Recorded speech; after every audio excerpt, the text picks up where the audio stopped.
There are some strategies that work for specific skills, there are some strategies that work for specific strokes, and there are some strategies that work for just about everything. In this video, we're going to talk about one of those strategies, and that's eyes closed swimming. Regardless of the skill you're trying to improve, in almost every case, it can be positively impacted by having swimmers close their eyes. Hi everyone, Andrew here, helping you help your swimmers get faster. In this video, we're going to talk about another strategy that can be used to improve skills across a bunch of different contexts. And what's so valuable about that is that you can build skills while training hard as opposed to just doing some drills in isolation. That's going to get better learning, it's going to get better outcomes, it's more likely to show up in races, and swimmers are going to have the fitness to sustain those skills under pressure. Eyes closed swimming is one of those strategies that works in almost every context. Let's check out why that's the case and how to use it.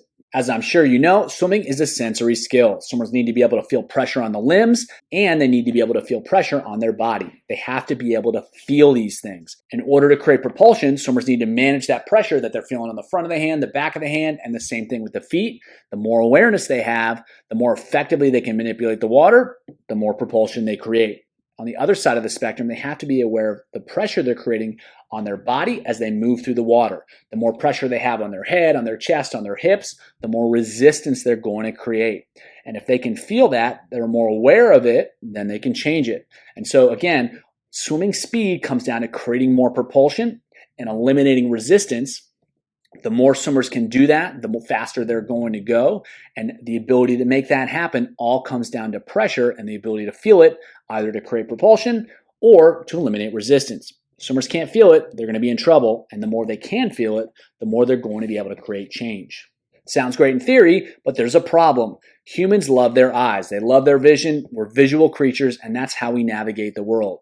And to improve skills, swimmers have to be able to pay attention to access the most relevant sensory information. They have to feel the pressure. They have to be aware of what's happening in order to change it. If they're not aware of that information, they can't feel it. They can't feel it. They can't change it.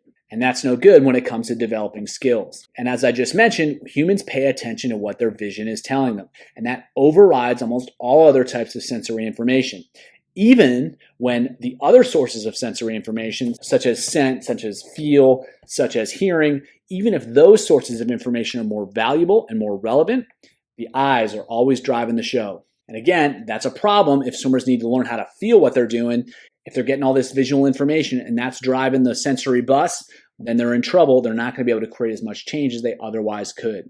And because of the dominance of the eyes, the dominance of how we use vision in our daily lives and even in sport, a lot of swimmers struggle to become aware of what they're feeling and the pressure they're creating either with their arms or with their body, and that makes it more difficult to change their skills. The solution?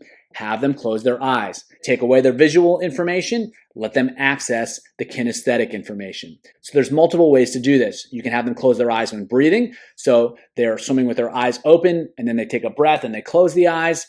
You can have them swim with the eyes closed and then open the eyes when they breathe, or you can have them keep the eyes closed all the time. I do not recommend that because it becomes much more dangerous when that happens. When swimmers are opening the eyes when they breathe or when their head's underwater, they're going to have tons of opportunities to feel where they are, make sure they're swimming straight, and avoid any potential issues. So keep it safe, it's just as effective.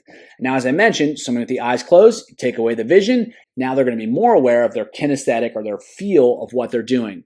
They can better feel what's happening with pressure, and that means they can create more effective changes. They can better feel their alignment, they can better feel their propulsive efforts, and they can be more aware of how well they're timing the stroke and the impact that has on their speed and their effort. So by closing the eyes, we're taking away something and we're letting swimmers access something. And what's great, this isn't a skill-specific thing, this isn't a stroke-specific thing, you can use it in almost any area.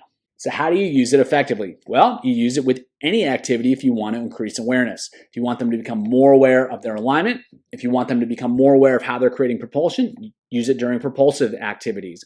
If you want them to be more aware of how they're using it when they're doing their timing stuff, do it during timing stuff. Whenever you want more awareness, this is a great strategy to help swimmers better feel what they're actually doing and the impact of what they're doing on the outcomes that they're trying to achieve. It's tempting to just do this slow, but you want to use it with any type of set. You can use it with anything that has stroke counts, stroke rates, or speed, or some combination. Use it with training aids. Use it with different hand postures like closed fists or upside down paddles. Use it with any type of drill. It's something that's just kind of a turbo booster of whatever you're doing. It can create more awareness and help swimmers better feel what they're doing, how they're doing it, and how it can be better. Here are 3 simple examples of how you can use eyes closed swimming to help swimmers improve their skills regardless of the activity that you're using. So we're going to go 3 rounds through this. 450s butterfly, descend 1 to 4. The first 25, they're going to close their eyes when breathing. The second 25, they're going to open the eyes when breathing. Then they're going to go 50 butterflies stronger. So the focus here is feeling how the eyes close, how that impacts what they feel during their breath. And their goal is to try to minimize the amount that the breath disrupts the stroke. And by using the eyes closed swimming, they can become more aware of what's happening and what they can do to make those adjustments. Next set is focused more on creating propulsion. So swimmers are going to go 25s with a buoy, minimize stroke count and time. So they got to do all the work with the upper body. They got to stay long and they got to go fast. The first 2 are with pinch paddles, then 2 closed fists, then 2 upside down paddles, and then 2 normal hands. And so for all the repetitions, the eyes are only going to be open when they breathe. So the eyes are going to be closed when their head's down. So when they can't see what they're doing with their arms, they've got to feel it and pay attention. They're trying to perform. They're using different hand postures. There's already going to be some good sensory awareness.